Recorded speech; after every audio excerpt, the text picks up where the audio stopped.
Hello, guys. Welcome to another episode of the e-commerce lab by Ecomcy, the place where everything related to Amazon FBA product level and e-commerce. My name is Vincenzo Toscano, founder and CEO of Ecomcy, and today we bring you another special guest. His name is CJ, and he's the founder at everything that specializes on effectively suspensions and legal things at brand protection Amazon.com. This company, I was speaking to CJ, they are the best at what they do, and it's everything that has to do with protecting your business from Amazon, which we know Amazon is always here to try to pretty much take advantage of you. So hopefully on today's conversation we're gonna be talking about some of the latest things that have been happening around resellers or how to make sure you can protect your brand from there. And other things are happening in the space when it comes to that. So CJ, it's a pleasure to have you on the show. Thank you so much for coming. How you doing? I'm doing great, dude. I'm excited to have this conversation with you. Thank you for having me on the e-commerce lab, and I'm ready to rock and roll and share what I can to help people and companies that are selling products on Amazon, and also those of you who have distribution rights for big brands on Amazon. We help both Love it. sides of the fence. Love it. So I guess let's start with a quick intro about yourself. I mean, you have such an amazing background when it comes to supporting Amazon sellers. So tell us about you, the company, and then of course we can dive deeper into the topic. Yeah. Well, we are the number one firm in the world when it comes to helping individual Amazon sellers, large and small, get your accounts back and get your listings back. That's what the firm was built on, AmazonSellersLawyer.com. And I've got the greatest team. I mean, we're the best because of the team behind me. Vin Familaro, Rahul Farha, my partner Rob. There's about 30 of us now. And the team really is what drives our endless successes for Amazon sellers.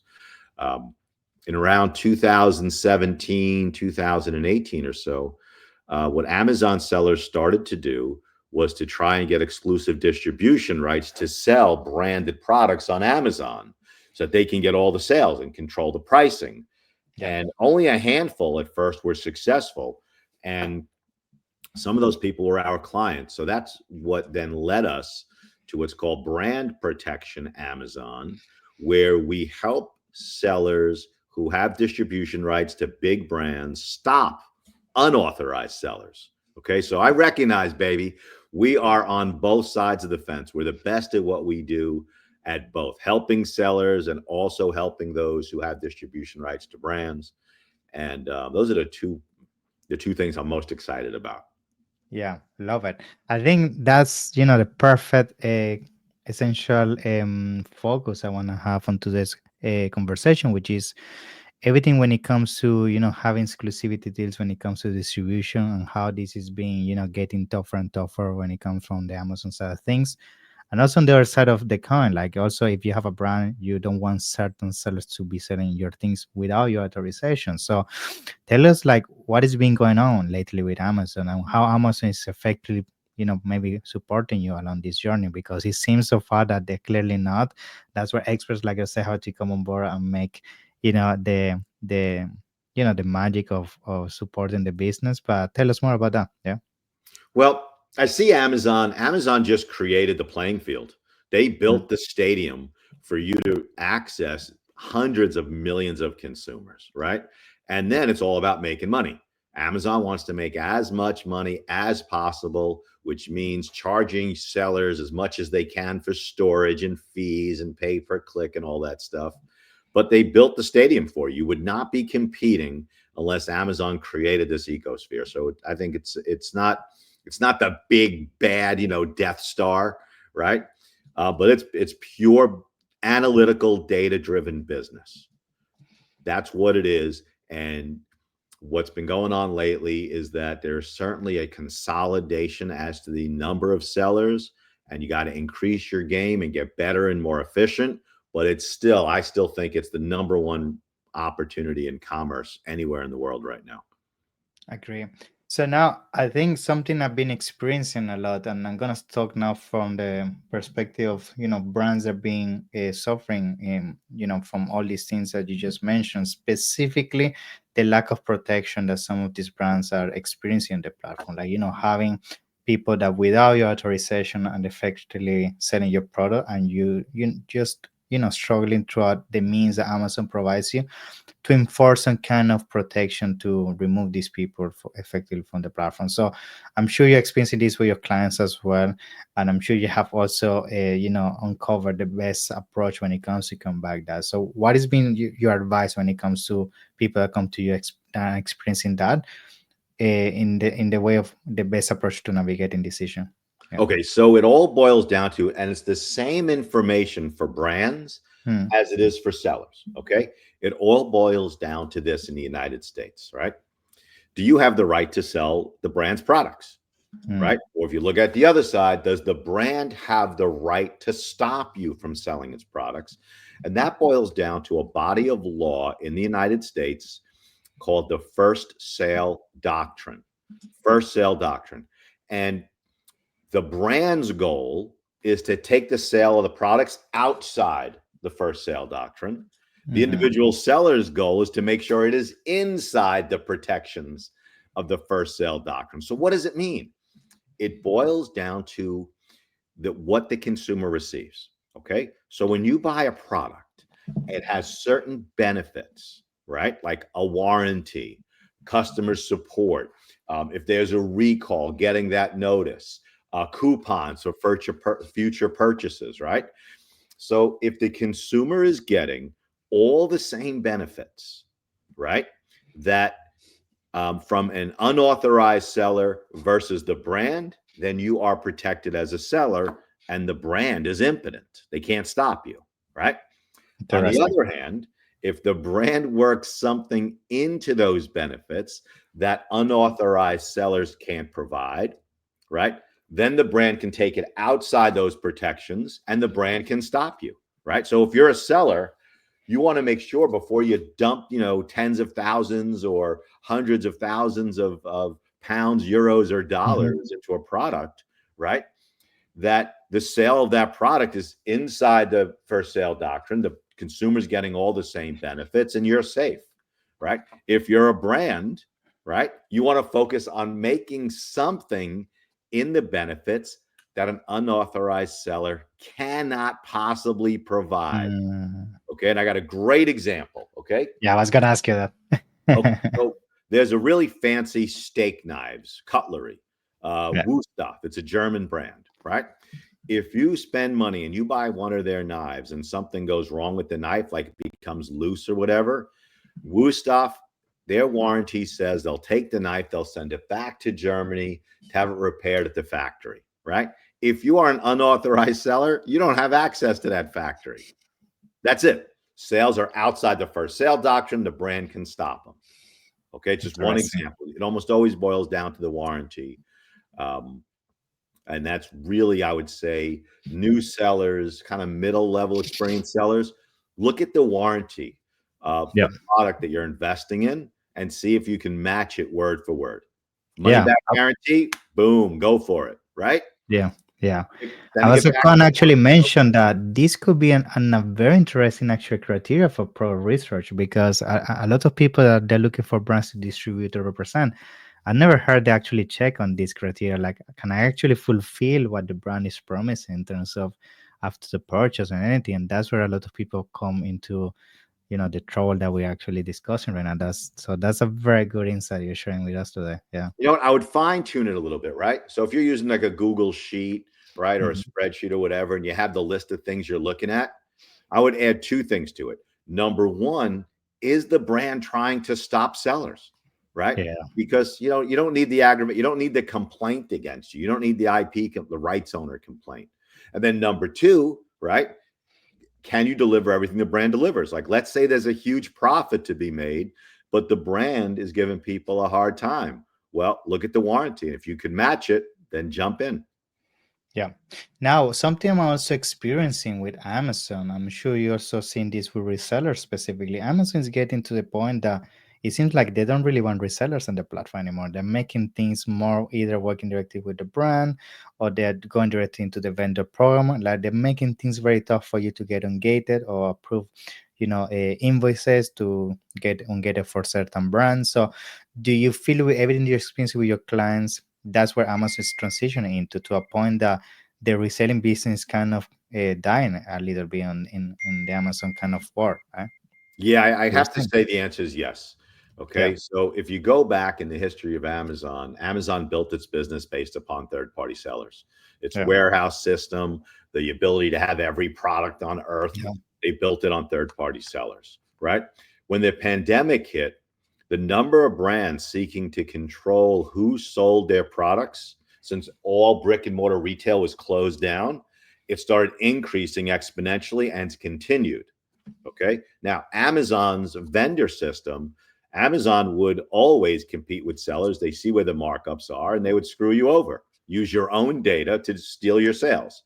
But now we're seeing a huge increase in the number of brands that Amazon is giving extra protections to, um, the addition of all the tools in brand registry, and there's certainly a consolidation. I believe that Amazon strongly prefers for its consumers to buy directly from the brand or the authorized sellers, and there's going to be continued consolidation. It doesn't mean there's still not millions and millions and of millions of course. dollars to be made. It's still a huge blue ocean.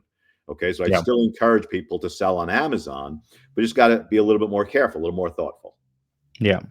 Now, with all the things that you're going through, especially in 2025, with clients that are experiencing, suspensions and kind of legal battles in in the Amazon space, like, what would you say beyond this conversation we're having about resellers and exclusivity of brands is the second thing that you like to bring to the table in terms of, issues that you see sellers experiencing more than ever in 2025? Is there some specific thing you have identified that you like to point out for today's Yeah, I would episode? stress I would stress to sellers to get distribution rights to brands. As you learn more, as your capabilities increase, as you get better and better, approach the brands whose products you're already selling and either try and get on their list to be the exclusive, to be one of their authorized sellers, or try and get the exclusive sellers, the exclusive distribution rights, right? Which is harder. And for each seller might be different, right? The newer sellers have been selling for like a year. You're not going to go to J&J, a Procter and Gamble, and say, let me sell your products. But Yeah, there are tons and tons of smaller brands in health and beauty, in pet goods, in outdoor, in baby products, right? Where you can go to the smaller brands, hit the trade shows, and try and become their Amazon person. Hardware.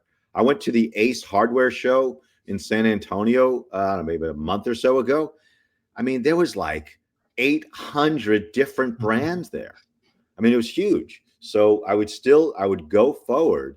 But also, if you get a great deal on a pallet of products, check to see if the brand's giving anybody a hard time, check the warranty, and then jump in and sell. The goal is to yeah. make money.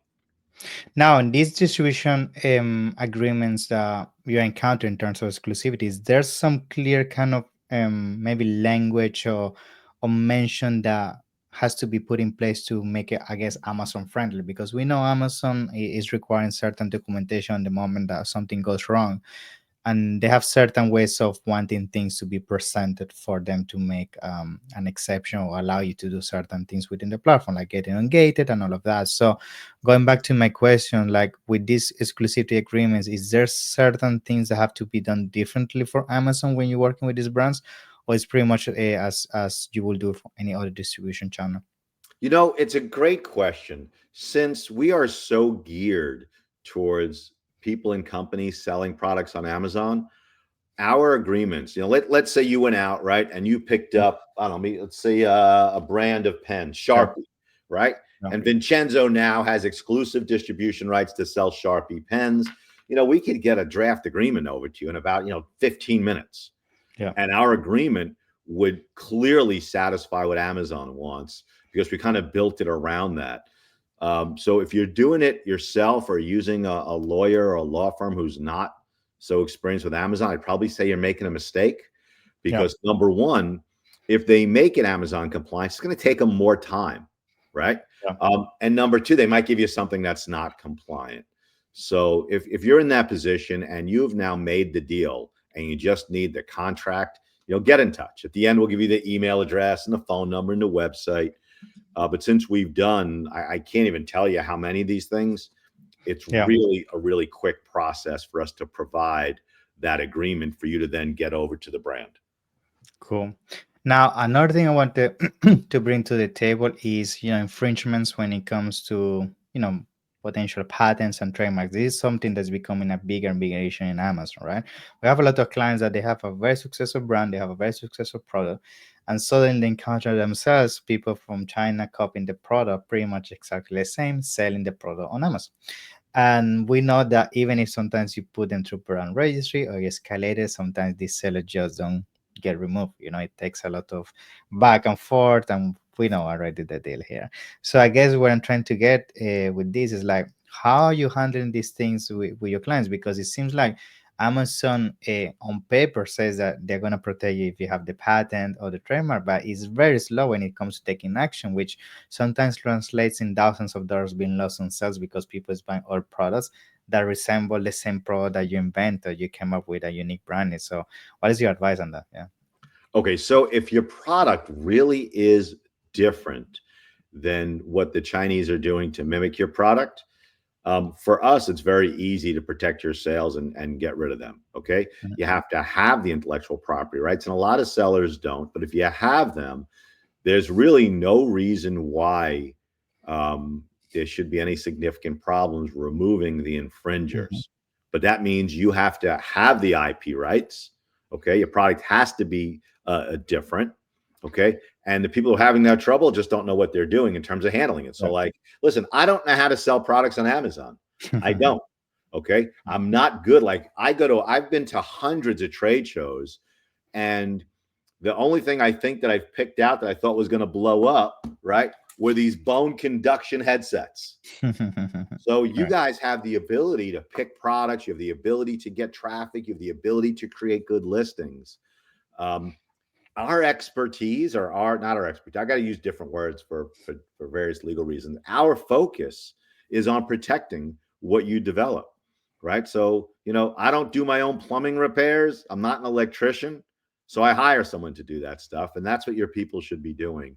If they're having a significant problem and losing money to infringers, get in touch. Okay. Yeah. We have, and it probably won't continue, but it's been many, many years now, practically 100% success rate protecting your intellectual property rights because you're a brand. Okay, Yeah. so if you're having this issue, get in touch. Um, the second thing you need to be aware of is that if you really don't have an intellectual property right to protect, and a big thing used to be like safety goggles. If you're working with Exactly. tools or woodwork, those plastic goggles that are Mhm. clear, and people would sort of slap their brand on it Yeah. Yeah. and Yeah. think they could stop the other sellers, or the silicone gloves for lifting hot pans. Commodities.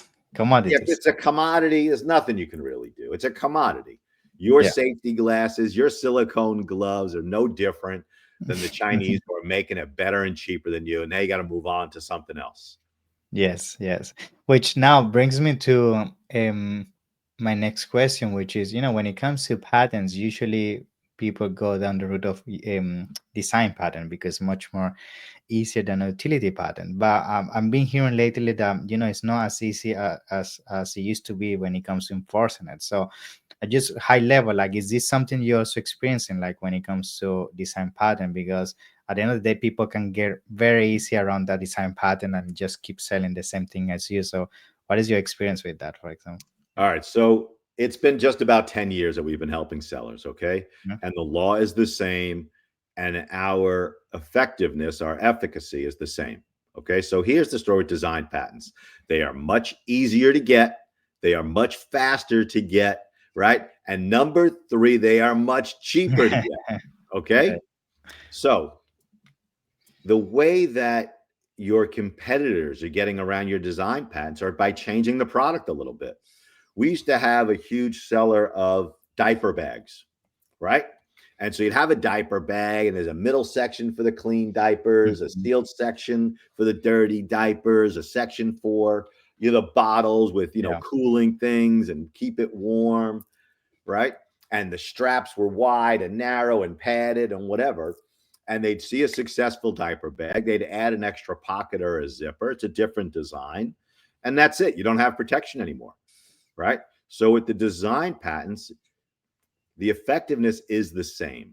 If the Mm, product is if your design is being infringed upon, we can stop the infringer. But if they've yeah, changed it, then we really can't. And it boils down to a legal test called the Egyptian goddess test. Okay. interesting. Yeah, And what that really says is this: if it looks like a duck and it quacks like a duck, it's a duck. yeah, yeah, That's it. That's the whole test. It yeah, sounds funny, but that really is the test. So if the product is the same as yours, we can stop them with your design patent. But if they changed it by adding a pocket, a zipper, a pad, making it bigger, smaller, whatever it is, whatever. then Yeah, your design patent no longer applies.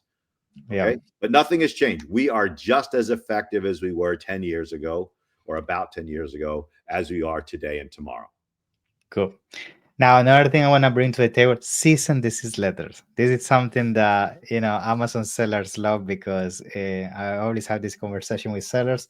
As soon as something goes wrong, they think a cease and desist letter is the solution. They just go into offensive mode, and just try to, hopefully that's gonna make the trick, right? But we both know, especially Chinese sellers, they don't really care about cease and desist letters anymore, right? To some extent, like some of them They know it's don't like, care yeah, at come all. and find me, right? Come and Zero. find me. Come and Fucking find me, right? zero. Yeah, yeah. So tell me how now we get around this, because they don't really care about the cease and desist anymore. So what is your experience, and are they actually effective anymore? Like, yeah. Okay. So Eh, it really depends on whether you have the ability to really stop them. Okay. And also, who is sending the letter has a great effect, right? So, Voorhees is a law firm here in the United States. Their office is in Cleveland, Ohio, which is sort of the middle of the country here.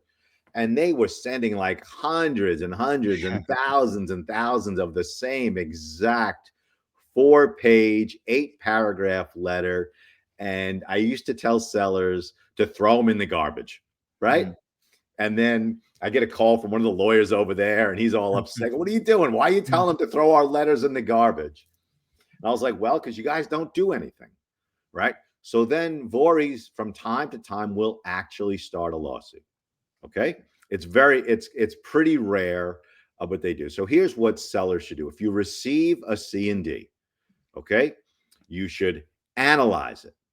Almost always, the first 7 claims are all bullshit. Sorry about the profanity here, but I'm an American. Okay. But that last claim in the Voorhees letter that says that you might be interfering with a contract between the brand and an authorized seller, that claim usually has some validity or some merit. So you can look at your product, analyze the claims. Number two, for that last claim, write back to the lawyer and say, I received it. I take it very seriously. Our products are not counterfeit. And I want to see a copy of the contract Mm. between the brand and the seller so I can see it with my own eyes and then see what they send back. Okay. Most of the time they don't.